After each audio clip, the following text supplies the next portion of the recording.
Hi, magandang gabi. Today is 10:29, 10:30.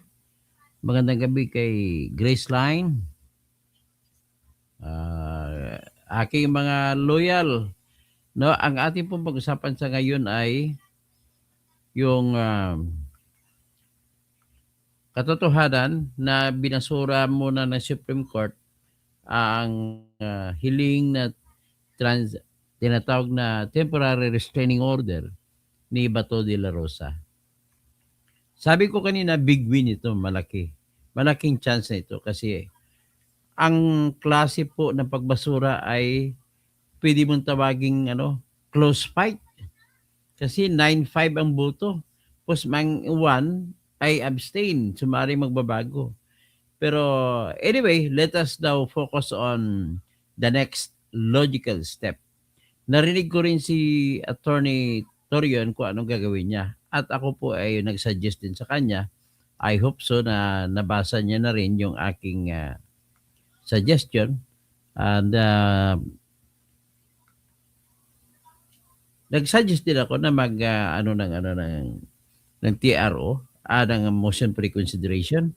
At ang aking sinadya sa kanya may additional point ako na dinagdag para sa magiging motion for reconsideration that I do believe ay malaking bahagi ito, na malaking argumento ito na titingnan ng Supreme Court para pabor sa kay Bato de la Rosa. So anyway, ang ating argumento dito ay boses ng tao si Bato kasi po siya ay hinalal ng tao. Ngayon sa prinsipyo ng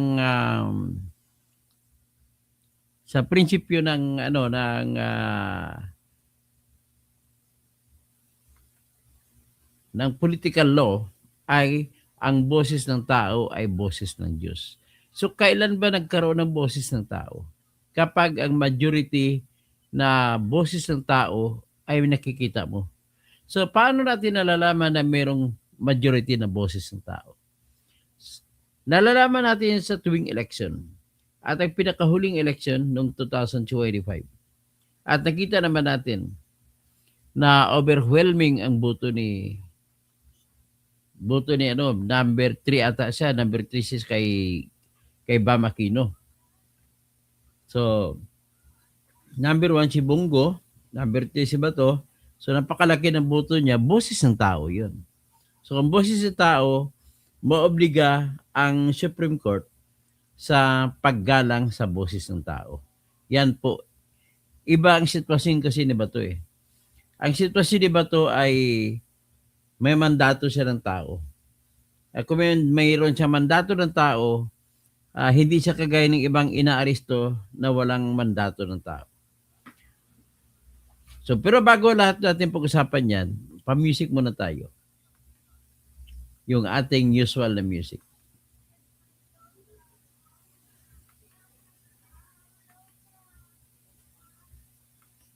Sara, wala nang iba. Sara, wala nang iba. Sara lang pag-asa. Sara, siya lang makapakulong. Mga kontraktor ubusin niya. Si BBM Sandro ikulong niya. Si Tamba Zaldi ikulong niya. Tapang at malasakit ibalik para bayan ay manahimik. Durugin ang sindikato sa korte, sa DPUA, sa DS Void, sa PhilHealth. Okay, pasok naman natin ang kasunod ng music natin na ginawa ni Alfredo Hicale.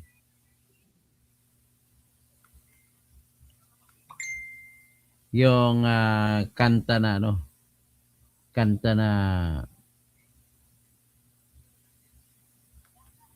narigi ang tiempo.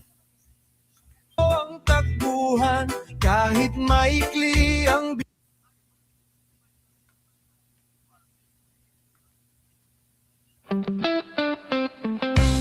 Yan.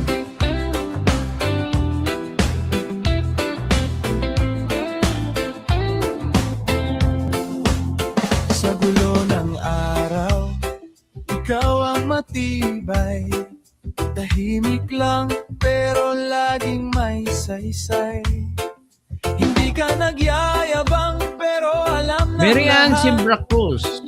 Kapag ikaw ang nariyan, ligtas ang lakad. Sa bawat usapan may bigat ang dala.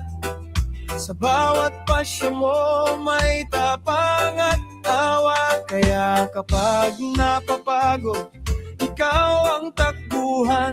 Kahit maikli ang biro, may laman ang dahilan. Toto Tirador, taong masaligan. Toto Tirador, may prinsipyo ka pa.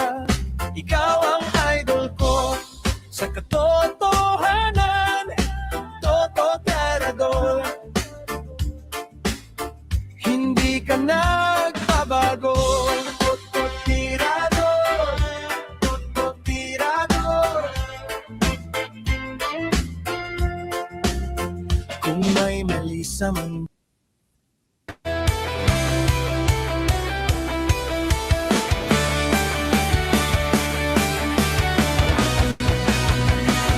sa Pilipinas, kilala ang tindi.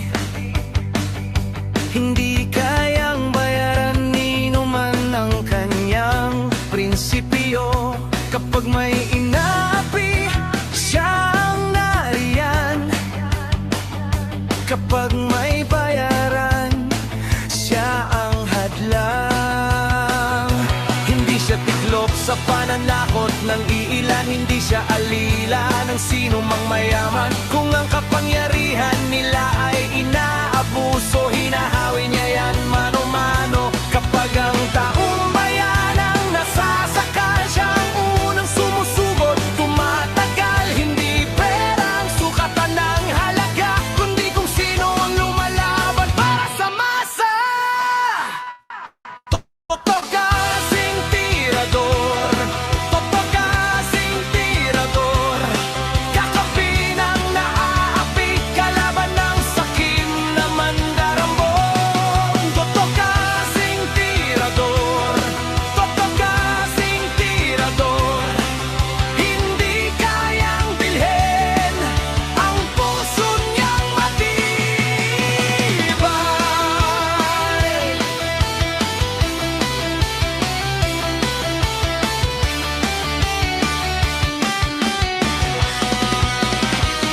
Mga magnanakaw sa pondo ng bayan, nanginginig kapag siya ang nandyan.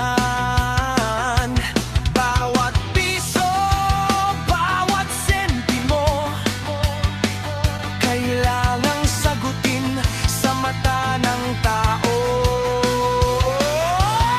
Huwag nang ngiti para sa mandarambong walang pwesto, para sa sumisimsim kapag ang hustisya ang pinag-uusapan. Siya ang bantay sa gitna ng laban. Kung may nilulunod ang kasinungalingan, siya ang boses na hindi tatahimik. Sa bawat galaw ng mapagsamantala may salubong na paninindigan niya. Toto kasing tirador, toto kasing tirador.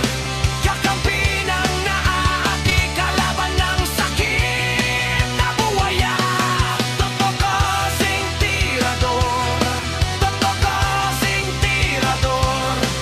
Hindi kayang bilhin ang puso niyang matibay. Okay. Ang ating pag-usapan po ay yung nabasura ng Supreme Court ang TRO application ni Bato de la Rosa. Pero ang sabi ko kanina, malaking panalo na yun. At ano ang dahilan? Kasi ito ay magbubukas ng pinto sa mas malaking panalo.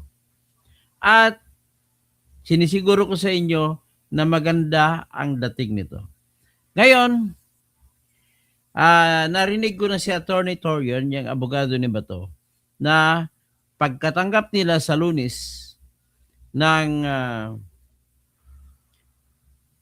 desisyon, kasi sa 25 pa daw ibibigay, doon nila babasahin at malalaman kung anong gagawin nila at kung matanggap na nila ang decision ay kaagad-agad daw tinitingnan nila ang motion for reconsideration. So malamang motion for reconsideration which is logical. At saka wala nang ibang paraan eh. Alam ka naman tatahimik na lang. So anyway, hindi naman yan ang importante sa lahat. Ang importante po yung decision. Yung decision na yan ay darating yan pagkatapos ng pag-usapan itong application sa TRO. Hindi pa tapos ang usapin. So kung hindi pa tapos ang usapin, ang maganda dyan is close fight. Close fight in the sense na 5 ang justice na naniniwala na dapat bigyan ng TRO si Bato. Sa 5 na yan, hindi natin alam kung sino-sino sa 5 kasi wala pang pinalabas na kalatas kung sino-sino at siyam dyan ang hindi naniniwala na bigyan siya ng TRO. Pero napaka-close yan, napaka-close ng labanan. Biro mo, pag umalis lang ang isa sa siyam, magiging 8. 8, tapos itong 5, magiging 6. So, 2 na lang ang ano. At kung makumbinsi yung isa na nag-abstain, magiging 7, 8-7. Parang panalo ko nung 2 weeks ago, 2 months ago. Nanalo ako sa Supreme Court. Sa aking kaso, 8-7 ang boto. So ngayon, at kung makakuha siya ng 2 mula sa siyam, ay mananalo si Bato. At pinipredict ko po na mananalo siya. Prediction ko po yun. So ngayon, kung ano man ang magiging ang pag-usapan diyan, ano ang magiging argumento niya? Well, hindi ko rin nakausap si Attorney Israeli Tutorion, pero narinig ko siya sa kanyang sa interview sa kanya ng DZRH. At judging from what he said, he is most likely to add reason. Ibig sabihin, may isa pang reason na nakita ko na hindi niya, na kailangan niya idadagdag. At nevertheless, nag-communicate na ako kay Attorney Torion at nagbigay po ako sa kanya ng suggestion na pwede niyang dalhin, na bitbitin, na argumento para sa motion for reconsideration.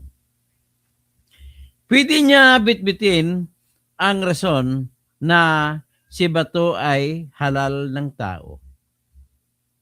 Mukhang hindi ata, nabasa ko ang kanyang mga pleading ay hindi niya nagamit, yung una-una hindi pa nagamit na ang rason na si Bato ay halal ng tao. So I hope so na pagbibigyan siya, pag ginamit, I hope so na gagamitin niya. At kung gagamitin niya, I am very very positive na aprubahan yun.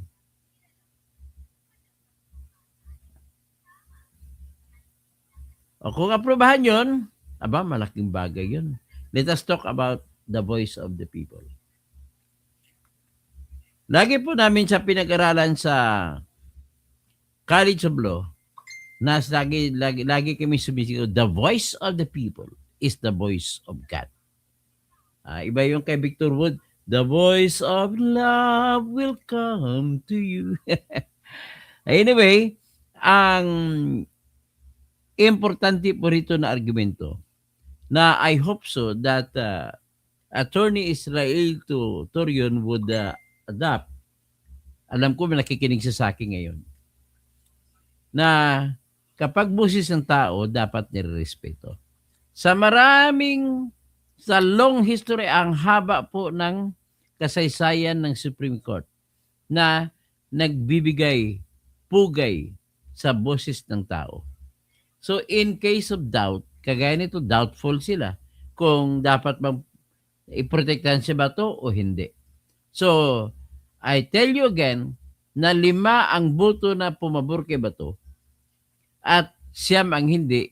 Maaring marami pang, may 3 lang, may 2 lang magbago dito. Deadlock na kasi mayroong isa, so 7-7. 1 ang boto. So with this, malaki po ang chance niya sa motion for reconsideration. Anyway, before the motion for reconsideration, nagsabi ng Supreme Court na magdidesisyon ito.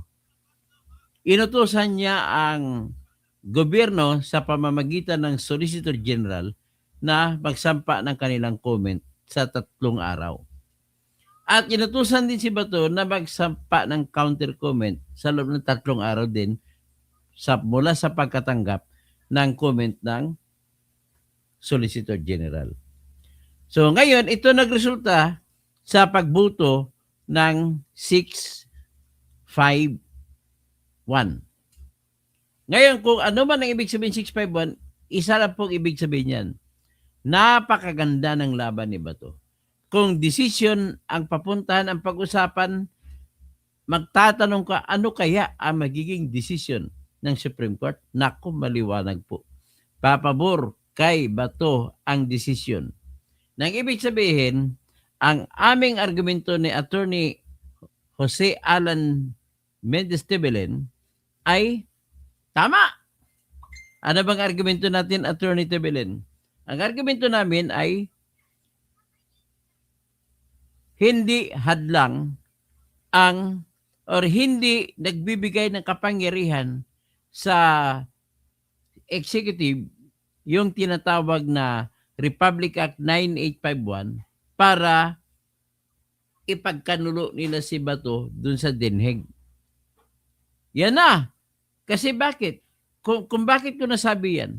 Nasasabi ko yan dahil may isa na nag-abstain. Ibig sabihin yung nag-abstain, Attorney Tebelen, ang isa na justice na nag-abstain, hindi naniniwala na ang Republic Act 9851 na pinangangalandakan nila ay hindi dapat igagalang kung iyon ang gagamitin mo dahilan para ipagkanulo, bitbitin mo, arestuhin mo si Bato at dalhin sa Den Haag, Netherlands. Now, with more reason that the power of that argument is clear when you see the votes of 5 justices. Ang 5 justices po ay bumoto pabor kay Bato. Anong ibig sabihin nito? Ito lang ang ibig sabihin niyan, na hindi sila naniniwala at hindi sila believe, hindi sila boto, hindi sila sang-ayon sa argumento ng Solicitor General na ang Republic Act 9851 ay sapat na dahilan para arestuhin si Bato at itapon sa Netherlands. Yan ang klaro dyan. That nobody can dispute. Ngayon, bakit? Bakit meron ganon? Kasi ibig sabihin, paano naman yung siyam na kumontra kay Bato? Alam mo, ladies and gentlemen, sa tagal ko na po sa karanasan sa trabahong pag-abogado, sa trabahong litigator, trial lawyer. Hindi po ako kagaya ng abogado de la mesa, kagaya kay Luistro, kagaya kay Ridon, kung sino-sino diyan, kagaya kay Attorney Cayusa. I'm calling out you, Attorney Cayusa, mga mali-mali na naman pinsasabi mo. Hindi po si Bato pwede arestuhin. Yan ang sinisiguro ko sa inyo. Well, nasa inyo yan kung gusto nyong arestuhin. Pero oras pagdating sa araw na hindi na kayo presidente, diyan na ninyo malalaman ang kapangyarihan na paghiganti ng kapangyarihan o ng katarungan. Yung siyam na hindi nag-agree, isa lang ang ibig sabihin nun. Hindi pa napapanahon ang pag-TR kay Bato. Yan lang po ang ibig sabihin niyan. Di ba, Attorney Alan Tebelen? Bakit ko nasabi na ganon? Ganito po yun.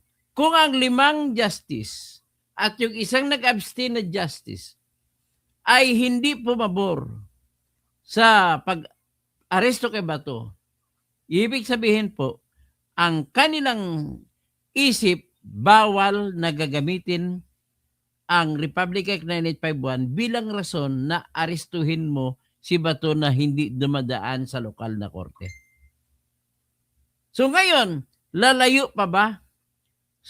Lalayo pa ba sa 6 na justice yung kaisipan naman ng Siyam? Hindi po. Ganon din yun kaisipan nila. Dangan nga lamang ang kanilang pagtutol sa pagbibigay ng TRO ay total wala pa namang desisyon. Gagawin na lang natin sa desisyon yan. At total, nakalabas naman si Bato. Nakalaya, nakatakbo, nagtatago. At wala naman tayong kaba na maaresto. At pwede nating bitbitin sa desisyon na lang yan. Kaya nakikita ko na po ang desisyon na mananalo si Bato. Kaya yan po ang dahilan kung bakit sinabi ko kanina sa aking vlog, big win for Bato is coming. Nasasabi ko po yan kasi mataas o mahaba ang kasaysayan ko, ang karanasan ko sa pakipag-litigate sa Supreme Court. Alam ko po ang ugali ng justice ng Supreme Court. Sa Siyam na yan, sinisiguro ko, lahat yan ay bubuto pabor kay Bato. Oras na magkaroon ng argumento. Wala lang kasi isang argumento na importante. Ano yon? Vox Populi, Vox D. Yan. Ang boses ng tao ay boses ng Diyos. Yan, pag inargumento ni Attorney Torion yan, sigurado ako, luluhod po ang justice diyan sa boto ng tao. Sa boto ng, ilan bang boto ni Bato? Mahigit 20 million eh. Mahigit 20 million na bumuto kay Bato, dapat igagalang yan ng Supreme Court. Kasi bakit? Ano naman ang kasunod na argumento? Dahil binoto siya ng tao, ang gusto ng tao ay magtrabaho siya para sa tao. So paano siya makatrabaho ngayon kung aarestuhin siya? Kaya naniniwala ako sa pagpasok ng motion for reconsideration, at least may 3 na sa Siyam na magbabago ang isip at sasali sila doon sa 5 na gustong bigyan ng TRO si Bato. Ganun lamang po. O, anong masabi mo? Anong mga comment mo, Attorney Jose Alan Tebelen? Babasahin nga natin. O, sabi ni Attorney Tebelen, at magiging kahiya-hiya ang ating Supreme Court kung isusurrender nila ang jurisdiction nila sa foreign court. Ganon po yan. Tama po yan. At walang Supreme Court ang magpapahiya sa sarili.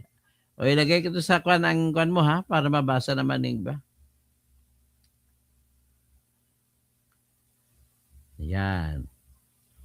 Yan ang sabi niya. Ayan po si Attorney Jose Alan Mendez de Belen, taga Camarines, taga Catanduanes yan, Birac, isang Bicolano. Tapos, si Denden Sagbuwanon, maayong gabi Denden. O si Ben Reclamador, nako kung boses ng tao pagbasihan talo na. Bakit? Maggumawa ka naman ng magandang rason, explanation na Ben Reclamador para lumalim palalo ang pag-iisip mo. Si Nelson Laher, basta ako naniniwala sa iyo, attorney. Salamat po. Si Ronel, tapos hindi na naman niya magkatotoo. Hindi, nagkatotoo na nga di ba? Imposible na nga makukuha kung Siyam ang 5 boto. Nakuha ko. 5 boto? Actually, hindi lang 5. 6 na ko na justice sa sumunod sa kaisipan ko. Di ba? Basahin natin ang sinabi ni Kwan.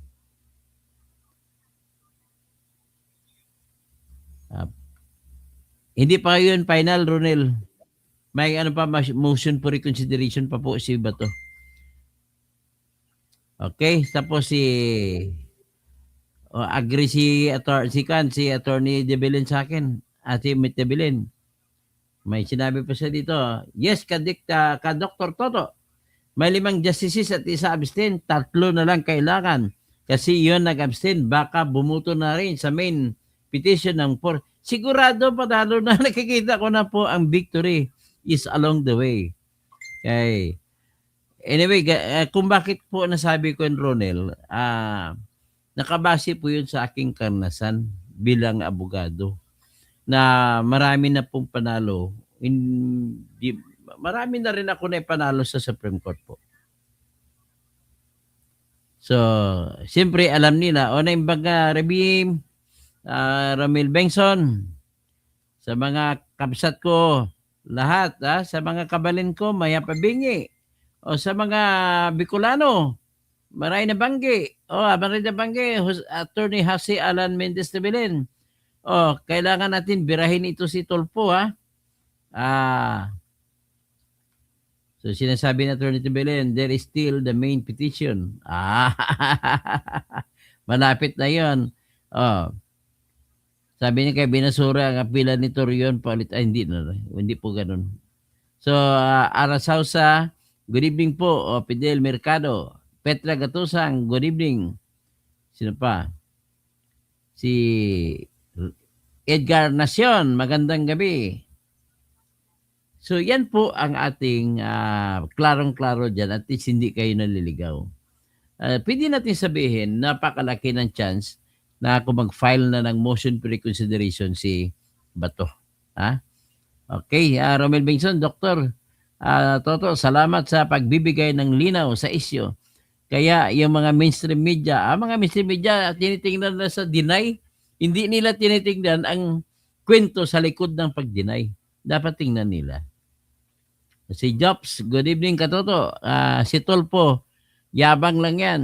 So Elmer Tino, Attorney Toto, nakakalungkot na parang wala ka ng pag-asa sa bansa. Hindi ba mayroon yan?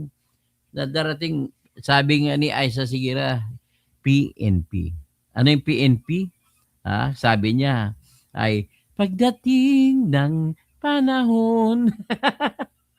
Kita mo ang PNP, Attorney Tebelen, ang PNP ni Aisa Sigira, pagdating ng panahon ay magkakaroon din siya ng misis. Kaya nagkaroon nga.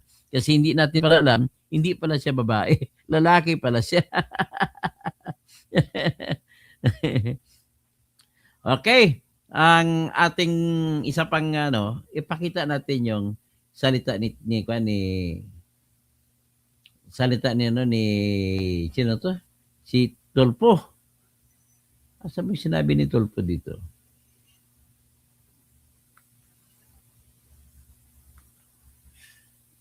Ito pag mang-insulto, tingnan niyo kung paano mang-insulto si Tulfo. Ina-insulto niya si Bato Ayan. Nililitan siya kay Bato si Tulfo, ayan.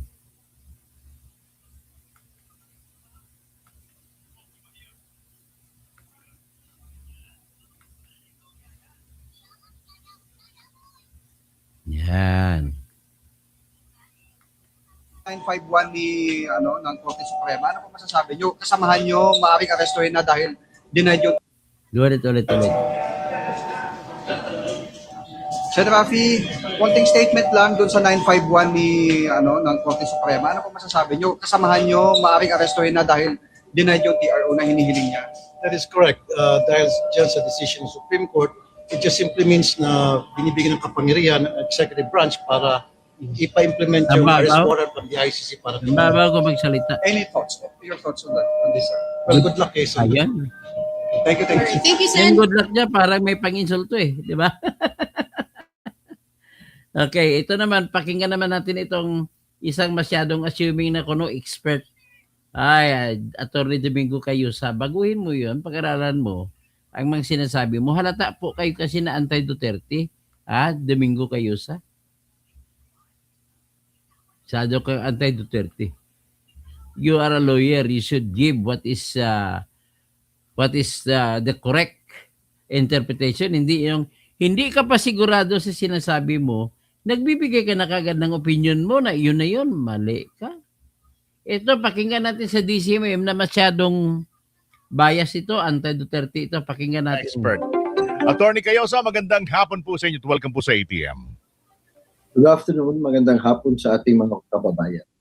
Opo, Attorney Cayusa, maraming nakikinig sa atin ngayon, mga nagtatricycle, hanggang dun sa mga manginginom dyan sa kanto. Pwede ba natin ipaliwanag sa kanila kung Ano doon sa abot ng kanilang maintindihan nila yung pag-deny ng Supreme Court doon sa TRO request. Ano po ba ibig sabihin nitong sa botong 951 hindi ho pinagbigyan yung kahilingan na magkaroon ng temporary restraining order and or status quo ante order o yung SQAO na inihain po ni Senador Bato de la Rosa? Ano po ba ibig sabihin nito?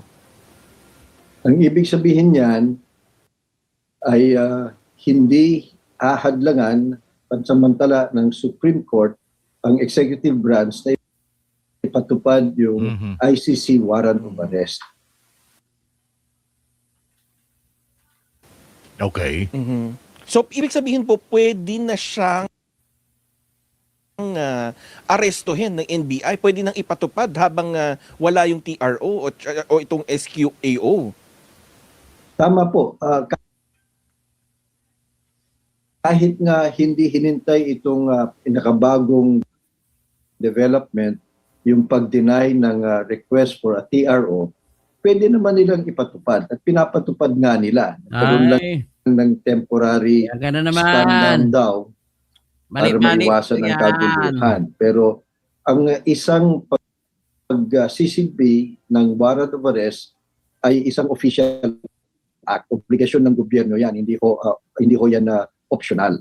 Mali ka na naman, nandiyan ka naman, tanggalin na kita. Mali kayo. So pakinggan naman natin ito si Sis Trilon. Subject matter si Sis Trilon ngayon ng mga pagprotesta sa kanya ng mga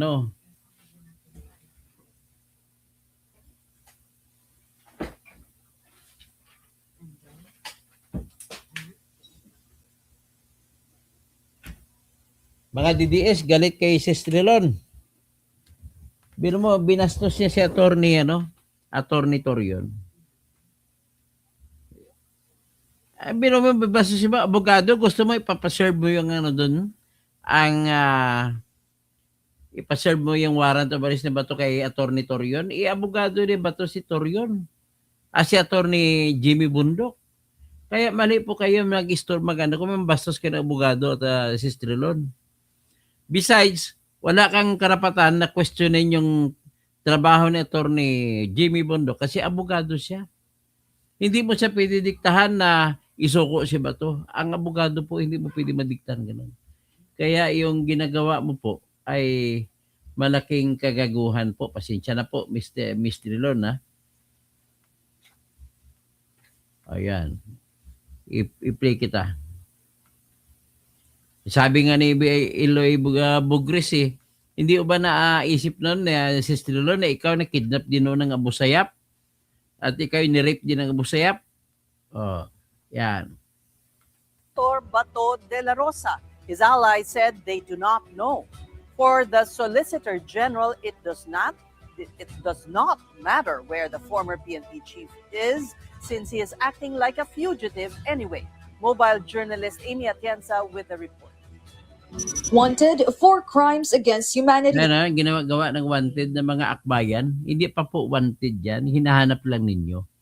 Hindi mo siya mailagay na fugitive in the plain meaning of the law. Kasi unang-una malabo ang inyong warrant. Hindi patupad.